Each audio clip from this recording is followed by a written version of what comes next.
हे खरंय की नंदुरबार जिल्ह्यातील अक्कलकुवा येथील जामिया इस्लामिया उलूम या संस्थेमध्ये खालेद इब्राहिम सालेह खदामी हा विदेशी नागरिक 2015 पासून त्या ठिकाणी वास्तव्याला होता। या संस्थेचे चेअरमन गुलाम मोहम्मद वस्ताविनी यांनी त्याला बेकायदेशीर आश्रय दिलेला होता। ही बाब अतिशय गंभीर आहे। पोलिसांच्या सतर्कतेमुळे ही बाब उघडीस आली, परंतु माझी मागणी आहे की याची सखोल चौकशी झाली पाहिजे। यापूर्वी देखील या संस्थेच्या बाबतीत अनेक गंभीर स्वरूपाचे आरोप आहेत।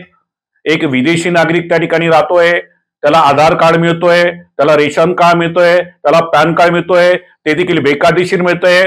आणि ही बाब लक्षात घेता माननीय राज्याचे सन्माननीय मुख्यमंत्री आदरणीय देवेंद्र फडणवीस साहेबांकडे माझी मागणी आहे की हा संपूर्ण गुन्ह्याचा तपास एक वरिष्ठ IPS अधिकाऱ्याकडे सोपवला गेला पाहिजे। या व्यतिरिक्त या संस्थेनं अनेक आमच्या गोरगरीब आदिवासी बांधवांच्या जमिनी या बेकायदेशीररित्या हस्तांतरित केल्या आहेत, त्याची देखील चौकशी केली पाहिजे। संस्थेचा एकंदरीत कारभाराबद्दल सखोल चौकशी करून गुलाम मस्तावनी यांना तात्काळ अटक केली पाहिजे अशी माझी मागणी आहे।